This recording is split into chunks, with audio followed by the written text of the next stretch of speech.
Namaskar, everybody.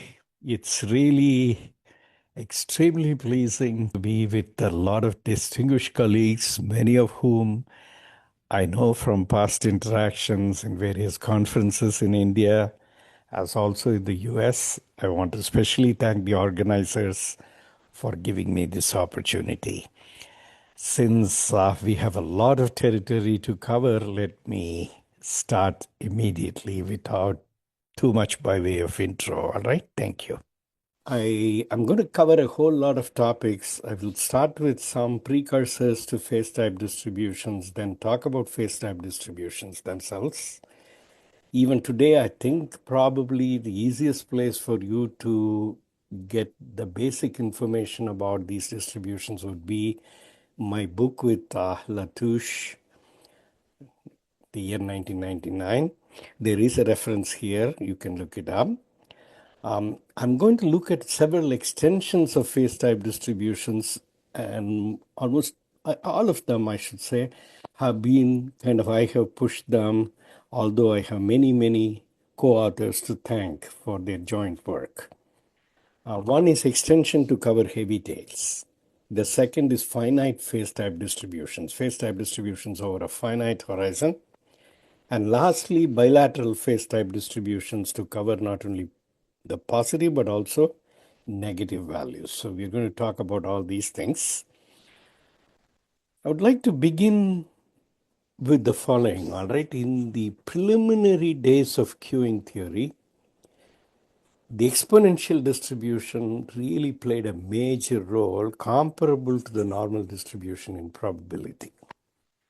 We have the density here, f of x equals lambda e to the minus lambda x, and it's on the non-negative real line. What made this very useful was its memoryless property, namely that if you know that the variable is bigger than s, the conditional distribution, that is excess of s, is the same as the original distribution, all right? So the probability of x given t plus s given x greater than t is simply probability x greater than s. This leads to a lot of easy conditioning arguments when we deal with probability calculations. And that, besides that memoryless property, you also have an exponential kernel, which makes a lot of integral or differential equations solvable explicitly very often. Okay, so these are the reasons they were extremely useful. Erlang used it as the distribution for the call holding time in telephony. There is this famous work which remained a staple for telephone engineering for many, many, many decades. But he also recognized that for other queuing situations, he had to look at more general distributions. And the two distributions that were in use were, one is goes by the name the Erlang distribution, which is the sum of n, the distribution of the sum of n independent exponential variables. It's a gamma distribution, of course. I'm not going to even show you the density, all right? The other possibility, if you want to have a large variance, you could probably mix exponential distributions, form a convex mixture of a finite number of exponential distributions. And that goes by the name hyperexponential distribution. So these were in use for quite a long time. And we were still in the days what Marcel Neuts would call BC, okay, before the computer. So people had to find things that were very amenable to analytic equation-like computations. Marcel's idea starts with a simple observation, all right? You take like an Erlang distribution, you can think of it in a stage-wise Markov process, which eventually get absorbed. And that's what is shown in the first picture. So with probability 1, you start in state 1, spend an exponentially distributed amount of time, go to state 2, then state 3, and so on, until state n. And after spending an exponential amount of time in n, you get absorbed. So in this process, if you look at the time to absorption for this process, it's obviously the sum of n exponentials or an Erlang distribution. The second picture is again the same story. Say, suppose you had n states and you, with the probability beta sub I, you chose state I to be the one where you start. You spend an exponentially distributed amount of time with parameter lambda sub I, get absorbed. In this setup, what you get is a mixture of n exponential distributions. So the familiar Erlang and hyper-exponential distributions are indeed absorption time distributions in Markov chains. So what Marcel asked himself was, if that's the case, why not consider a very general Markov chain with one absorbing state? The absorbing state here is at 0. Once you get there, all the rates are 0, which means you're stuck there. You can't go anywhere. And you have a set of transient states, which are governed by the matrix T. Tij is the rate of going from I to j for I not equal to j. And you also have a vector T, whose ith element Ti is the instantaneous rate of getting absorbed from state I. If you took such a Markov chain, it doesn't take you too much effort to realize that the density has a matrix exponential form, alpha e to the power xt times that vector t. So in other words, it is a sum alpha I, the ijth element of e to the xt times tj. So alpha I is the probability that you start in I. The ijth element of e to the power xt is the probability that at time x you will be in state j. And tj dt is, of course, or tj dx is the probability that in a small interval around x, you get absorbed from j. That explains the density function. And if you take a Laplace transform of this, you will end up with a matrix expression alpha si minus t inverse times t. And we assume that t is such that this inverse does exist, t is invertible. What it implies or is equivalent to is to say that the distribution is not defective, okay? The total mass in 0 infinity, the open interval 0 to infinity equals 1, okay?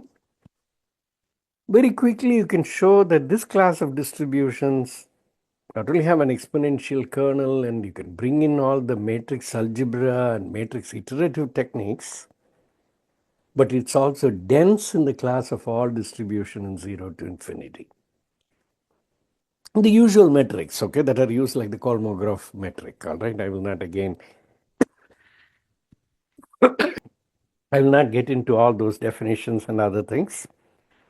The bottom line is the practical thing it means is that if you allow for enough phases, etc., enough states in the Markov chain, this distribution can approximate any arbitrary distribution on 0 to infinity.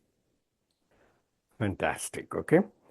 Now, it has a lot of limitations too, all right? So it's a very wide class, extremely, what shall I say, wide in its potential to model anything. But on the other hand, in the old days when I was a student and later on also as a young researcher, I couldn't even begin to talk about this to statisticians, all right? The first thing they will say is, oh, this is not identifiable, okay? The parameters are not identifiable. What does it mean? There might be multiple parametric forms of a phase type distribution, which all give the same distribution. See, this is again BC thinking, okay, before the computer. We were thinking about always wanting to have a small number of parameters we could estimate. And if the two or three parameters were to give us the entire distribution, then of course they have to be identifiable and so on. The second thing is, today we have very powerful iterative algorithms, like the EM algorithm. Okay, I have a reference here of a paper by Asmussen and colleagues, which details that. Yeah, that'd be very educational. Look at it.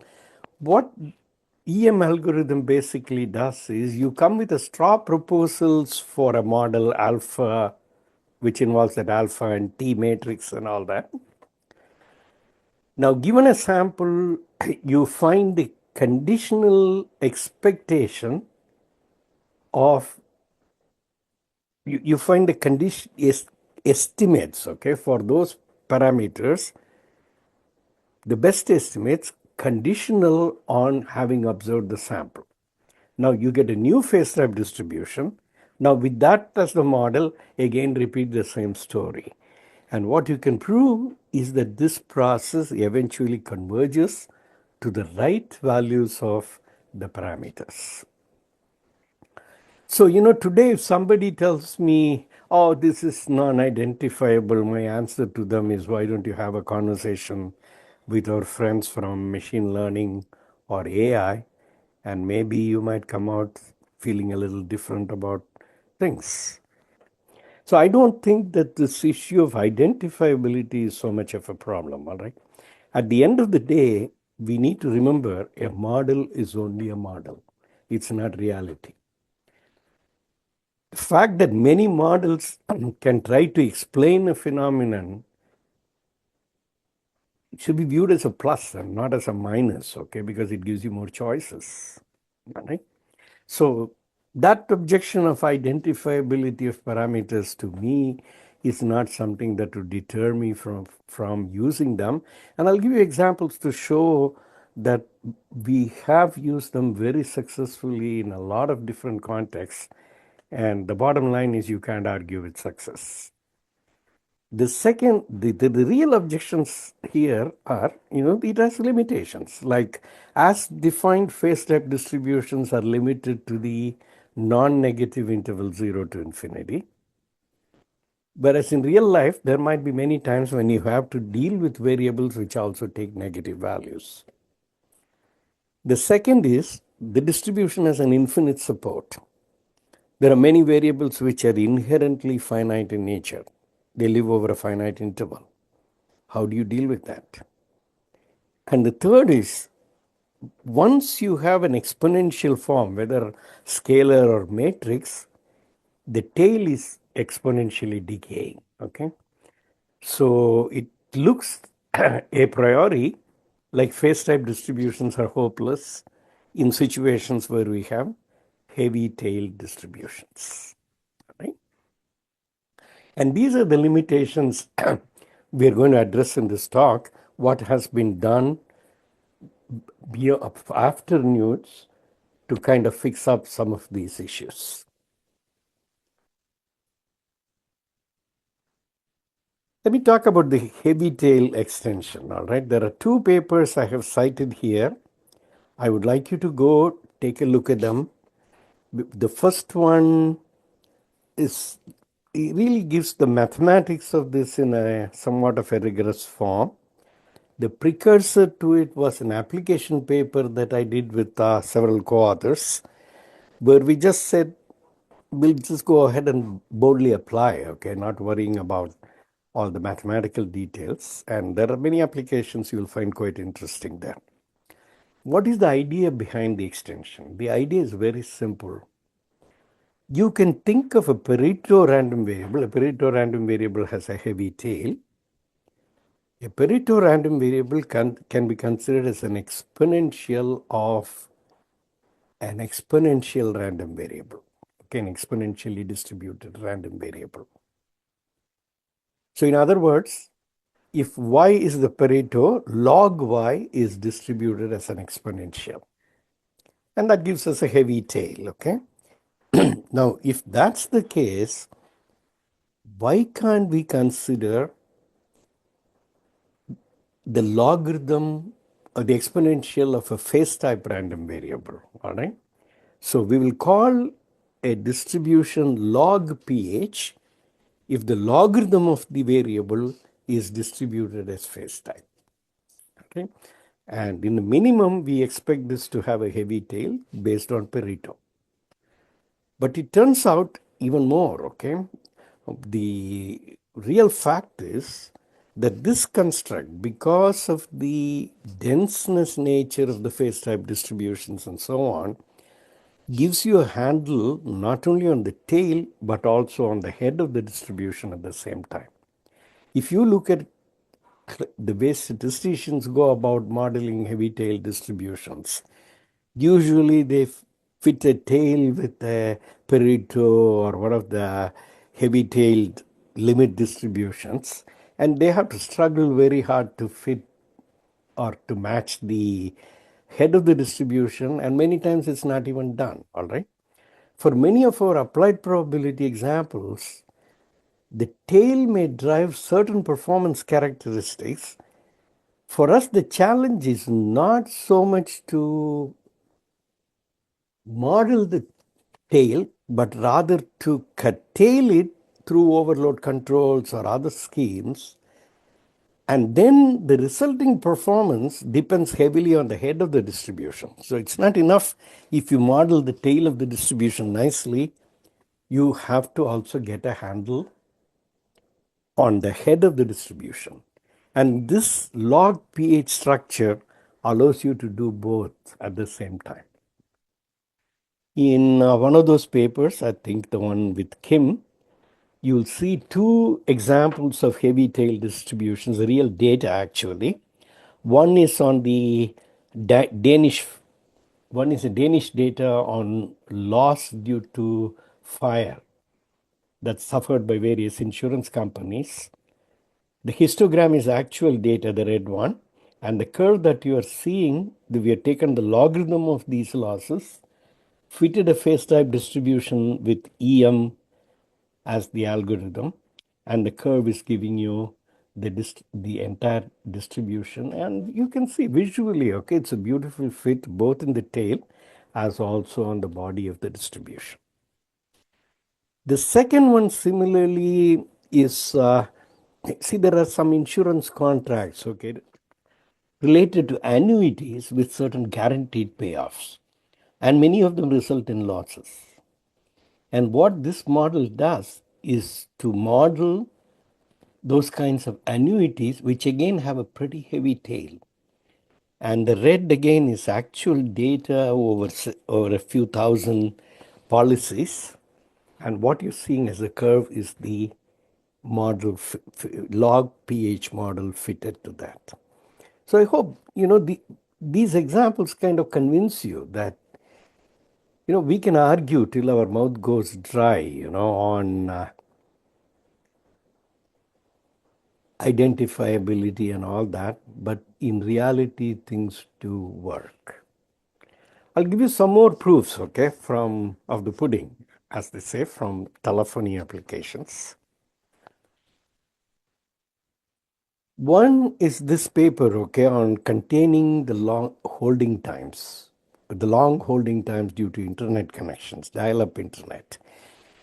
If somebody asks me what is the work you're most proud of over your entire career, I would cite this piece of work. Mathematically, it may not be anything really great, but from the perspective of applications, it is something that has had tremendous impact in that over a period of several years, it has saved a lot of lives on a day-to-day basis. There was a period of time when there were large swatches of the US where people were not getting any dial tone. And those were days when there was no mobile telephones either, okay, with people. Imagine the scenario if somebody is having a heart attack in your home, you pick up the phone and you don't even get a dial tone, you can't even call emergency. Not only that, running to your neighbor's house won't help you either. So this is a paper that really solved the problem using some heavy-tailed distribution modeling based on actual data, using phase type models, EM, and all that. He came in as a Wagner Prize finalist in the Operations Research Society, okay, INFORMS as they call it now. Okay. On the left is the logarithm of actual call lengths, all right? You can see calls are extremely long. Some of them go to 1,000 seconds, 10,000 seconds, and so on. This is because of internet. Okay, in the early days, when people were using dial-up modems, kids would come home from school at 3 o'clock, will start a video and watch it for happily for 2 hours with no concerns about the rest of the world. All right. And the curve that you're seeing is a log pH fit, okay, a phase type fit to the logarithm of this. And we use this fit to model, analyze the model, come up with various overload controls, also analyze the effects of those overload controls and so on. So it's the story that has been described in the paper. I would like you to go take a look at it. But the most important thing I want to show you is the second one. There, the histogram is actually measured data on residual call times. Okay, that is, you come at random times in the system, take all the calls that are going on, see how much longer will they still be in the system before they terminate. The model predicts a certain phase type distribution for them under an infinite server model, okay, which we used as the bogey initially to start with. See how beautifully that fits the actual measured data, which is a measurement on a queue, not on what we started modeling originally, okay? This curve is actually a computed distribution from a queuing model using the fit that we made earlier. And you can beautifully see how it tracks this data so beautifully, all right? This is what I mean by saying you cannot argue with success, okay? The EM works very nicely in a lot of contexts. There's yet another paper. Unfortunately, this is something that I would really love to talk about by itself, because we combined a lot of machine learning kind of an ideas. This is in the context of internet. We wanted to find out, is there any room for using internet in places like Starbucks for carrying some excess load? So we had to characterize the Wi-Fi traffic there, and which changes over day, within periods within the day, and so on. So we actually discretized time. And what we did was we fitted a kind of a Markov modulated process. To do that, my suggestion was, let's first do a mean clustering algorithm, okay, on this data to see how many intervals are needed, to capture this variation during the day. And then we used, within having done that, we used an EM kind of a model to develop a fit to the data, okay, of a Markov modulated Poisson process. We not only did that, having modeled it, having exercised the model, we computed the model given mean number of customers in the system, the time dependent mean over different days of the week and at different time points. That is this red curve. We simulated this whole business, okay, from actual data. And what you're seeing here are the two confidence intervals coming out of the data. 2.5 to 97.5 confidence interval. And the blue curve are the measured means in those intervals. I don't know if any model could do better than this, all right? From a statistical perspective, this is the best you can hope for. Most of the time, you're within the confidence bounds. The variation in the mean is very well captured. I'm personally extremely happy, delighted, okay? I don't know why we wouldn't consider using a combination of machine learning and statistical methods, EM, things like that, to actually fit models to real data and talk about them, all right? I very rarely see this kind of work. Finished talking about heavy-tailed models, and in that process I also showed to you that methods like EM work beautifully for fitting phase type distributions or log phase type distributions. So the heavy-tailed issue is kind of taken care of.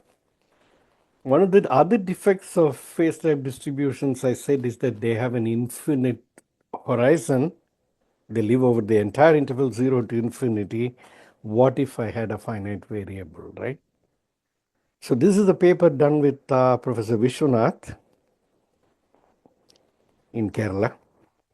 And here, what it's proposed to him was that if you want an interval in 0 to a, why don't you take a phase type random variable x and just do an x mod a, okay? Or in other words, instead of letting time run linearly over the t-axis, think of a circle of of circumference a, let the time run over that, and wherever the absorption occurs, is going to be in one of the points in 0 to a, right? At the end, if you're measuring everything from your starting just to the terminal point.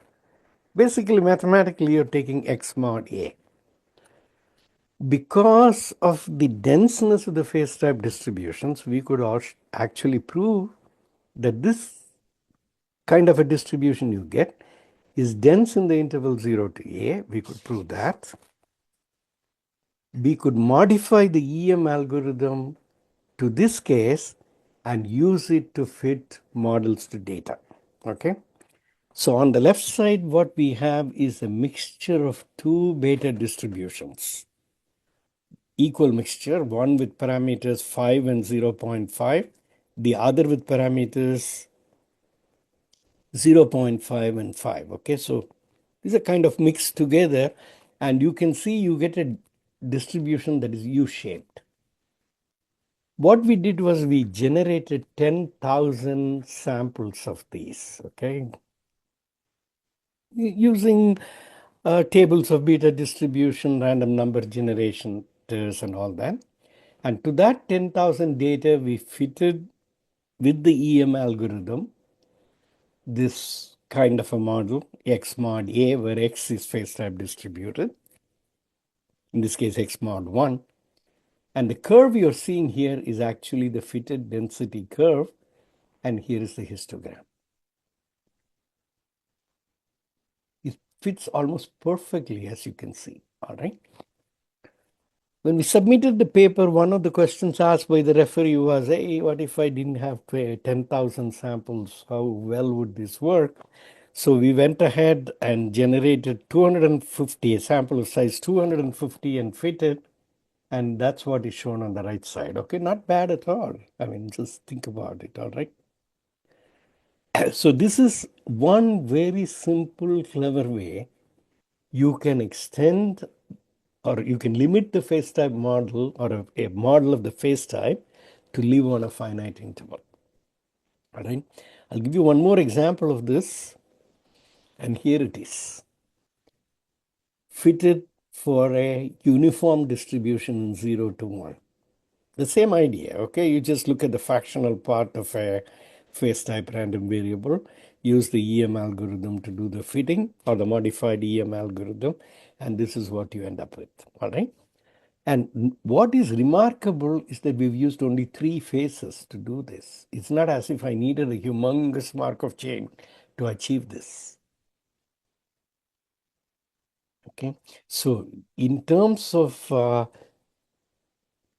number of parameters, modeling ability, fitting ability, we are able to do quite a bit, okay? All right.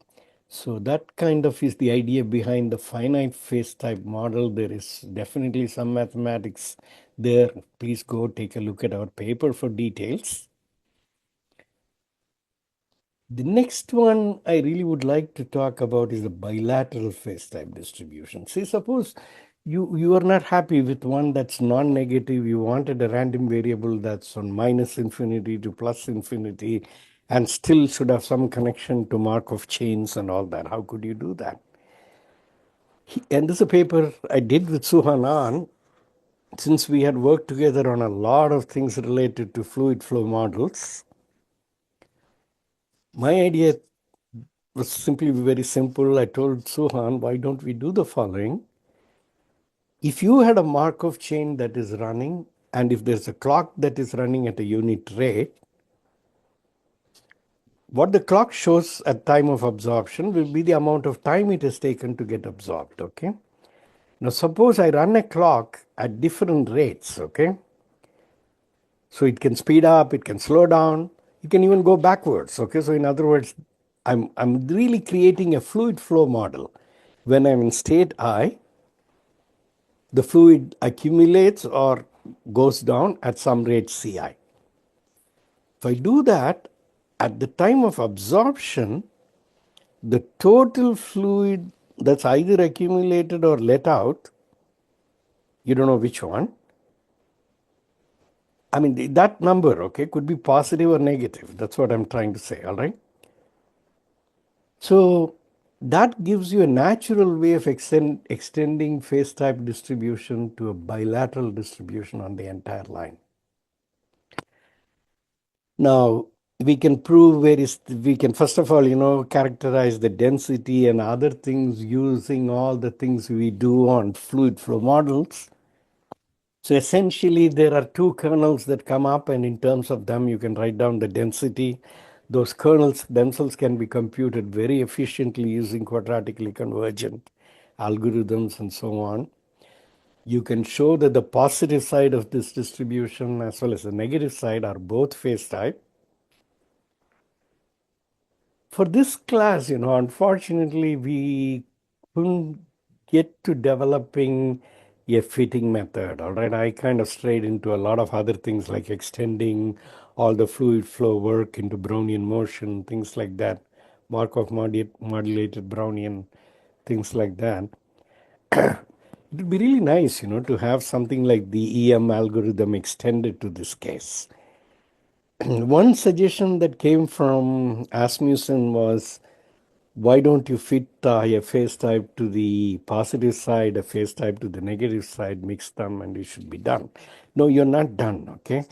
We have thought about it, we have even tried it. What happens is if there are nice continuity properties or differentiability properties at zero, they get impacted by this kind of mixing, all right?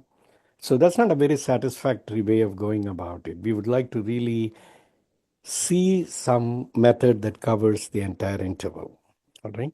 So I hope I've given you a picture of the whole story of phase type distributions and what has happened since then.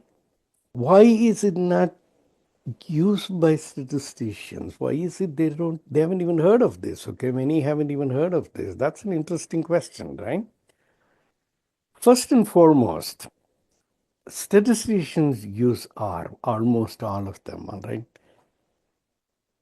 So if we want to really get to the statisticians, I think we need to really turn our algorithms into packages in R, make them available. So if you're good master students who can develop packages in R, this is where I would really, these are the things I would assign as projects, okay, for them to do. The second is there is still a lot of BC thinking, okay, in statistics. Until that really goes, a new generation that is welcoming more and even more machine learning ideas into statistics, there's more continuous learning, things like that, the situation will continue, all right? But the nice thing is there are a lot of very interesting things to work on these distributions. It's not as if everything has been done and there's nothing more to do with these and things like that, all right? So let me emphasize, as you read the papers, you will see where the gaps are, what need to be done, and things like that. Well, that's an overview of everything, starting with Marcel's introduction of phase type distributions through a lot of subsequent developments. The good thing is there are a lot of open questions. There are a lot of opportunities for more research and applications. If you choose to take up any of these and want to interact with me, I'll be very happy to do that. You have my email. And if you want to discuss anything with me, please do. No strings attached. All right. Thank you very much once again for listening. And thanks to the organizers for inviting me. Thank you.